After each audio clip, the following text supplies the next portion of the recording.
Excuse àǹtí mo fẹ́ ni pé ká jọ torí Ọlọ́run ká bá ní bẹ Ori Ade kó má pa mí dànù kó jọ bó ṣe máa ń pa àwọn èèyàn dànù kó má pa mí dànù. gbogbo ẹ̀yin torí Orile Ifo tẹ́ bá láǹfààní àti pè lálẹ́ òní ṣé kábíyèsí ò ti pe pásítọ̀ kan wá sàpínlẹ̀ tí wọ́n na pásítọ̀ náà.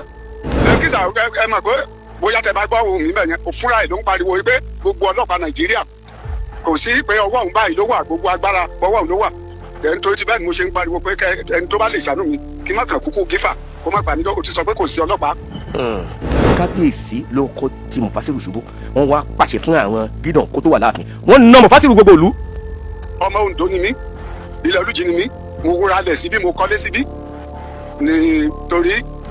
ni mo fi di ọ̀tá wọn o all the time ló máa ń sọ bẹ́ẹ̀ fún mi pé èmi ọ̀hànràn olórí burúkú èmi ọ̀hànràn ó dẹ̀ ti pọ̀ jù.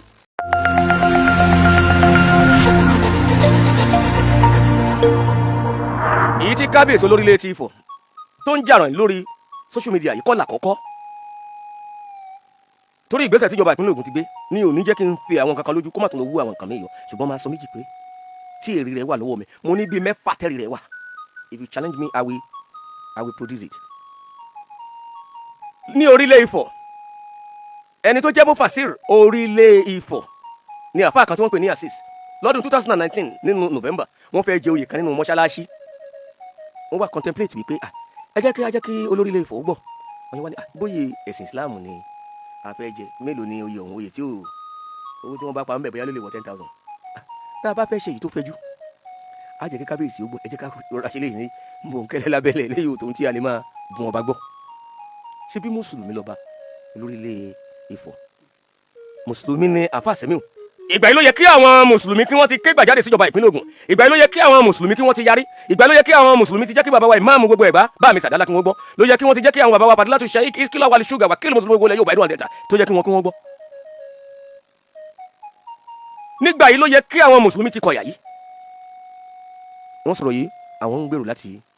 tá a bá fẹ́ jẹ oyè ńlá àjẹ́ kí ni mo sọ pé Mufasiru 2019 ọ̀rọ̀ ìṣẹ̀lẹ̀ Orile Ifo Ọba Semiu náà ló wà ń bẹ Adewale Ogunjobi wọ́n wá lo ète wọ́n wá pé Mufasiru gbogbo Orile Ifo àfáàfíìs wá nígbà tá a bá ṣojú òkúlẹ̀ àmà gbọ́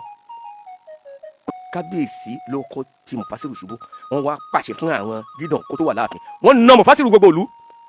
ẹgbẹ́ àfíìsì kan dé mo rò pé oyè ńlá ni Mufasiru nínú ìlú kan ǹjẹ́ nọ́mbà 3 kọ́ bí nǹkan Mufasiru wọ́n dá Mufasiru odindi Orile Ifo àfáàfíìs wọ́n dá dọ̀bálẹ̀ wọ́n wá na ojú wú hospital ló láǹsí wọ́n ya jàlábí àti ìbẹ̀lọ́rùn rẹ̀ abo eléyìí náà mọ́lẹ̀ Orile Ifo alọ́ bá ba lórí ohun gbogbo èyí tó bá ba lé ní ìsìn ṣèdí ọba ògbóná.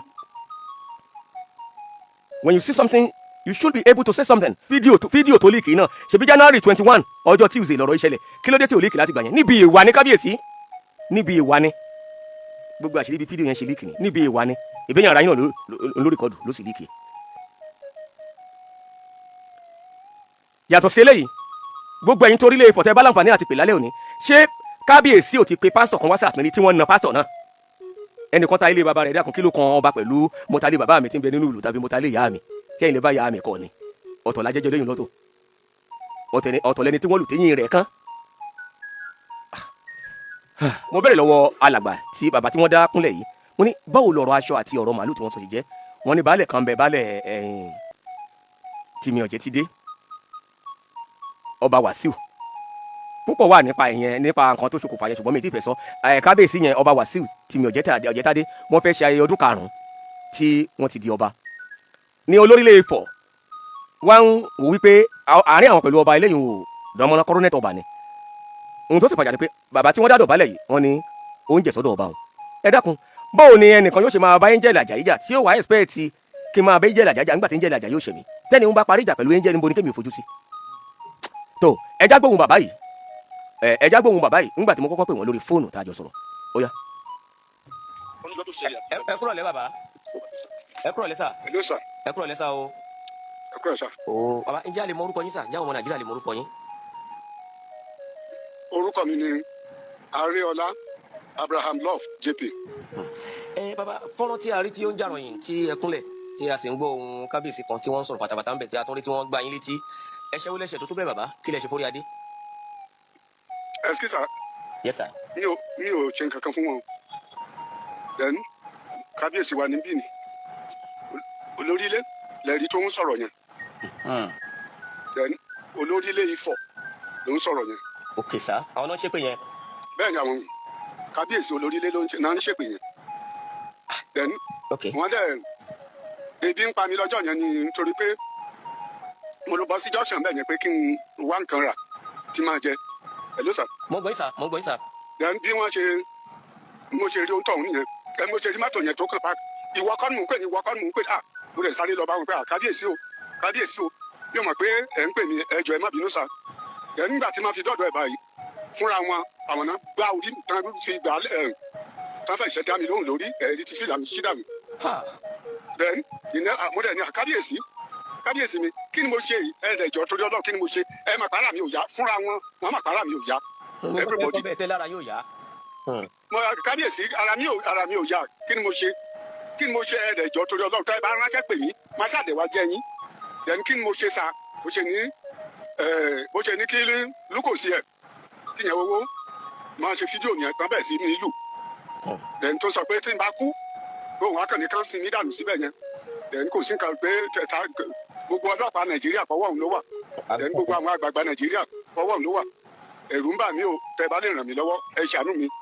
kàn kí n má kú kó òjijì dé eléyìí o. láti ìgbà yẹn mi ò lè dìde ńlẹ̀ níwájú ọlọ́run àtìyàn. ọjọ́ wo lọ̀rọ̀ náà ṣẹlẹ̀ bàbá ọjọ́ wo ló ṣẹlẹ̀ sà. ó ṣẹlẹ̀ ní on the 21st of December January. January 21. bẹ́ẹ̀ ni sà then ó dẹ̀ ní aago 11 àárọ̀ ni. tó ṣé lára àwọn olóyè wọn ni àbí báwo ni ẹ ṣe jẹ́ ní ìlú Ifọ̀ yìí sà. ẹ ṣeun sà mi ò jẹ́ nǹkan kan nílùú Ifọ̀ ọmọ Oǹdó ni mí ilẹ̀ Olújì ni mí mo wúra lẹ̀ síbí mo kọ́lé síbí nítorí ni mo fi di ọ̀tá wọn o all the time ló máa ń sọ bẹ́ẹ̀ fún mi pé èmi ọ̀hànràn olórí burúkú èmi ọ̀hànràn ó dẹ̀ ti pọ̀ jù pé ní òbí lè pé bóyá ó yẹ kán lè lù mí bẹ́ẹ̀ yẹn lọ́jọ́ ìtorí fúnra wọn mọ̀ ìpara mi ò yá. kò dẹ̀ sí nǹkan kan tó pa ẹ̀yin àti wọn pọ̀ rí bóyá ẹ rí wọn fi ń rí tàbí ẹ̀ṣẹ̀ wọn lẹ́ṣẹ̀ kan sí kọ̀rọ̀ rí. Ọlọ́run ò ní jẹ́ kí n Orí Adé fín o èmi kọ̀ nínú ìrántí wa dẹ́nà kì í rí Orí Adé fín. bàbá ńgbà tọ́rọ̀ ti ṣẹlẹ̀ yẹ ti fi tó àwọn ọlọ́pàá létí. ẹsikísà ẹ mọ̀ pé bóyá tẹ bá gbọ́ ohun mi bẹ̀ yẹn fúnra ẹ̀ ló ń pariwo pé gbogbo ọlọ́pàá Nàìjíríà kò sí pé ọwọ́ òun báyìí ló wà gbogbo agbára ọwọ́ òun ló wà ẹni tó ti bẹ́ẹ̀ ni mo ṣe ń pariwo pé ẹni tó bá lè ṣàánú mi kí n má kàn kúkú gífà kó má gbà mí o ti sọ pé kò sí ọlọ́pàá. báwo wá ni títọ́ bá yẹn ṣé kì í ṣe pé bóyá ó rẹra díẹ̀ sà. ó rẹ̀ mí sà ó rẹ̀ mí láti bá yẹn àmì problem. kí lẹ wá fẹ́ báyìí látọ̀dọ̀ ọmọ Nàìjíríà torí gbogbo nǹkan tó ṣẹlẹ̀ ó ti yíká ayé o. sísà tí mo fẹ́ ni pé ká jọ torí Ọlọ́run ká bá mi bẹ Orí Adé kó má pa mí dànù kó jọ bó ṣe máa ń pa àwọn èèyàn dànù kó má pa mí dànù. tó Ọlọ́run á máa láàfin àwa ní ṣàìsàn. tó gbogbo iléeṣẹ́ ọlọ́pàá lọ́wọ́ Orile Ifo ló wà Ori Ade Orile Ifo gbogbo iléeṣẹ́ ọlọ́pàá àti DSS àti SSS lọ́wọ́ Orile Ifo ló wà Ori Ade kábíyèsí máa ṣe bó ṣe bá hùn ẹ Ori Ade kò sọ́lọ́pàá tó lè mú ẹ ní Nàìjíríà